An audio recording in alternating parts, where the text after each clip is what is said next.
namin na siya debata amata, do siya anak na Tuhan Yesus Kristus tuhatay. Amen. Damang dainang, doon na hinahulungan jalan na pinasupaso ni Tuhata Yesus Kristus. Salam sehat, shalom. Kita selalu na di bagasan partikianon. Saudara yang kekasih, sebelum kita memulai aktivitas kita sepanjang hari ini, terlebih dahulu kita bersekutu dengan firman Tuhan yang tertulis dalam 1 Korintus 1 ayat yang ke-21. Demikian kebenaran firman. Oleh karena dunia dalam hikmat Tuhan tidak mengenal Tuhan oleh hikmatnya, maka Tuhan berkenan menyelamatkan mereka yang percaya oleh kebodohan pemberitaan Injil. Demikian kebenaran firman.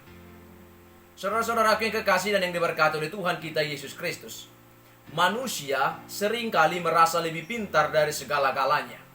Saking angkuhnya manusia, dia sering mau mengetahui rahasia besar yang ada dalam hidup ini, bahkan rahasia yang tersembunyi di dalam diri Tuhan dengan pikiran sendiri atau logika.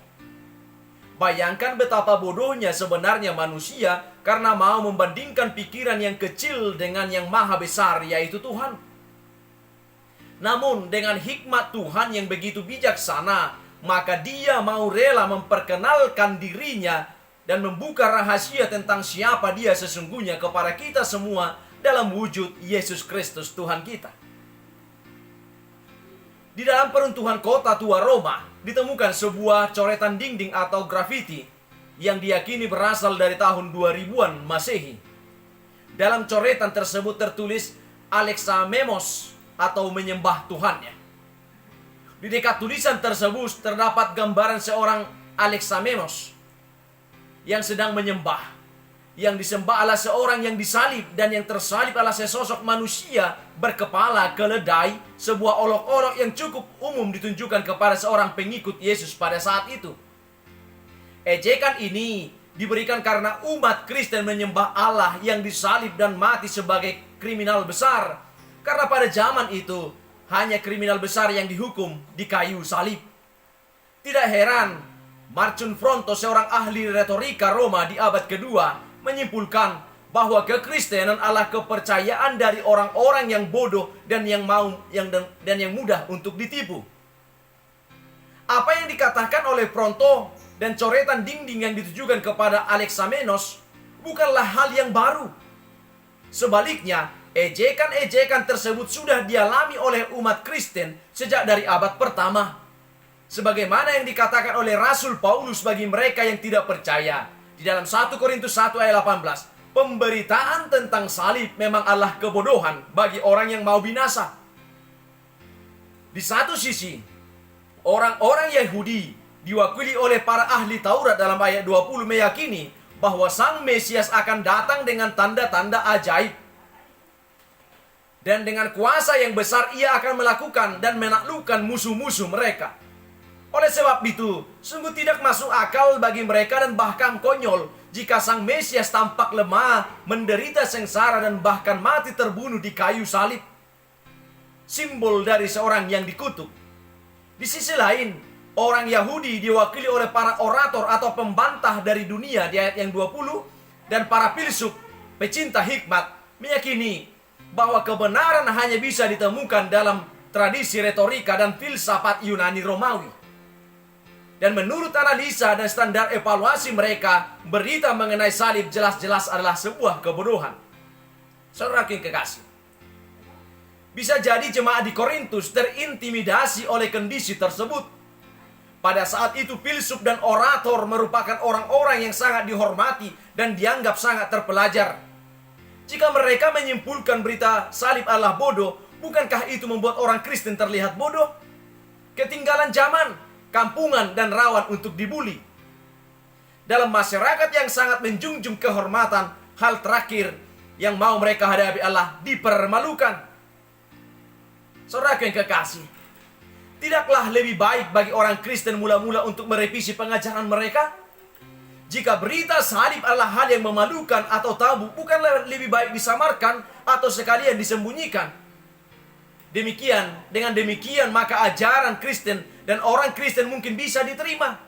Siapa tahu dengan Minimalkan salib kekristenan akan dianggap pengajaran yang up to date atau ngehits sesuai dengan generasi milenial saat itu. Dan memperoleh banyak like dan acungan jempol, istilah sekarang. Sebagaimana nasihat yang pernah diberikan kepada teman saya saat ia berkhotbah, jangan sekali-kali berbicara mengenai dosa. Atau masukan yang saya sendiri pernah terima, tolong khotbahnya yang ringan dan lucu. Akan tetapi, Rasul Paulus menolak opsi demikian. Alasannya jelas. Kepintaran dan hikmat para orator dan filsuf tidak sanggup membawa seseorang kepada kebenaran dan keselamatan. Kepintaran dan hikmat para orator dan filsuf tidak sanggup membawa seseorang kepada kebenaran dan keselamatan. Satu-satunya yang sanggup membawa seseorang kepada kebenaran hakiki dan keselamatan adalah karya Kristus di kayu salib. Itu sebabnya Sang Rasul menyatakan bahwa bagi orang Kristen, berita salib adalah kekuatan dan hikmat Allah. Ayat 18 dan ayat yang ke-24. Tidak hanya itu, Rasul Paulus menyatakan, Allah berkenan menyelamatkan mereka yang percaya oleh kebodohan pemberitaan Injil. Berita salib yang dianggap bodoh di mata dunia merupakan hikmat di mata Allah. Bukan berarti Paulus menolak kontribusi dari filsafat atau ilmu retorika. Rasul Paulus sendiri menggunakan ilmu retorika untuk menyampaikan berita Injil. Yang salah adalah anggapan bahwa filsafat dan ilmu retorika sebagai yang paling hakiki dan utama menggapai kebenaran dan keselamatan. Anggapan bahwa filsafat dan retorika adalah game changer. Saudaraku yang kekasih di dalam nama Tuhan kita Yesus Kristus, kesadaran Paulus akan kuasa Allah melalui berita Injil tidak bisa dipengaruhi pelayanan yang ia lakukan. Paulus menyatakan bahwa ia memberitakan Injil bukan dengan kata-kata indah atau kata-kata hikmat yang fasih. Sang Rasul menyatakan bahwa ia melayani dengan takut dan gentar dengan keyakinan pada kekuatan roh. Pasal 2 ayat 3 dan 4. Berbeda dengan Paulus, terkadang rasa malu dengan berita salib tanpa sadar kita bawa dalam pelayanan dalam kehidupan sehari-hari. Kita menghabiskan lebih banyak waktu dan menaruh iman kita kepada yang terutama kepada strategi, analisa, teknologi terkini, metode pelayanan, teknik berkhotbah dan motivasi, musik dan lagu kekinian. Demi menjangkau kaum milenial, kita berusaha menjadi seperti mereka. Semua karena kita tidak yakin berita salib berkuasa. Paulus menyadari dirinya bukan seorang yang pandai berkata-kata dan berhikmat menurut pandangan dunia. Secara fisik ia lemah, sakit-sakitan. Ia menyebutkan bahwa ia datang ke Korintus dengan kelemahan, kegentaran dan ketakutan. Ia pernah menjadi bahan tertawaan dan disebut sebagai si peleter atau orang-orang Yahudi dan Yunani. Kisah Para Rasul 17 ayat 18. Penyebabnya karena orang Yahudi selalu menuntut bukti, sedangkan orang Yunani menjunjung tinggi ilmu pengetahuan dan filsafat. Paulus dianggap tidak menguasai hal tersebut. Namun, Paulus berhasil mengacaukan pemahaman yang kuat dari orang-orang yang berhikmat itu. Ketika Paulus meninggalkan Korintus, jemaat itu mulai terkontaminasi oleh pemahaman serupa. Paulus menyebutnya hikmat dunia. Hikmat dunia itu mengunggulkan orang-orang berpengetahuan, mengunggulkan orang-orang yang berpengaruh, dan keturunan bangsawan seperti semangat sebagian jemaat di Korintus sudah mulai tergoda mengejar hal itu. Agar bisa diterima oleh dunia dan orang lain mengetahui hal itu, Paulus menasihati agar mereka berhenti melakukannya, karena Allah telah memulai pekerjaan yang baik dalam diri mereka. Allah merendahkan orang yang kuat dan menyingkapkan kebodohan orang yang angkuh di hadapannya. Saudaraku yang kekasih, kita juga bisa terjebak mengikuti dan mengejar hikmat-hikmat yang sama, hikmat dunia, mengejar pengetahuan, pengaruh dan gelar-gelar kehormatan demi memuaskan hasrat keangkuhan kita. Kita mengejarnya agar dunia dan orang lain menerima kita.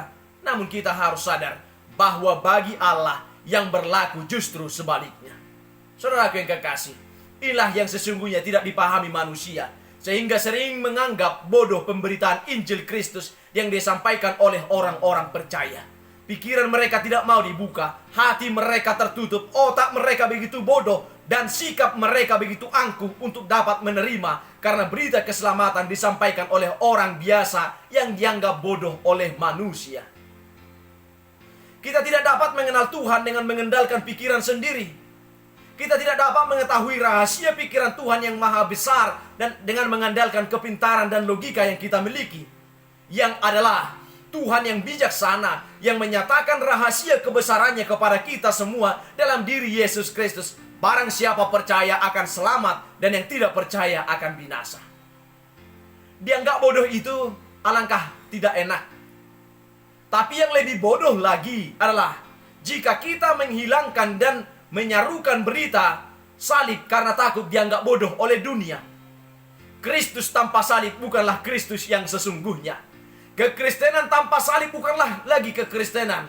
Pernyataan Martin Luther, sang bapak reformasi, patut ditanam dalam benak kita, yang berkata, "The cross alone is our theology." Berita salib adalah pondasi dari iman Kristen yang tidak bisa ditawar. Jangan malu karena salib, tetapi berbanggalah karena di salib kita telah dimenangkan oleh Kristus Yesus. Saudaraku, Tuhan memberkati saudara dengan melimpahkan segala kebaikan dalam hidup saudara. Amin. Mari kita bersama berdoa dalam doa Bapa kami. Bapa kami yang di sorga, dikuduskanlah namamu. Datanglah kerajaanmu. Jadilah kehendakmu di bumi seperti di sorga. Berikanlah kami pada hari makanan kami yang secukupnya. Dan ampunilah kami akan kesalahan kami, seperti kami juga telah mengampuni orang yang bersalah kepada kami. Dan janganlah membawa kami ke dalam pencobaan, tetapi lepaskanlah kami daripada yang jahat. Karena Engkaulah yang punya kerajaan dan kuasa dan kemuliaan sampai selama-lamanya. Amin. Anugerah dari Tuhan kita Yesus Kristus, kasih setia dari Allah Bapa, dan persekutuan dengan Roh Kudus, itulah kiranya menyertai dan memberkati kamu kini dan sampai selama-lamanya. Amin.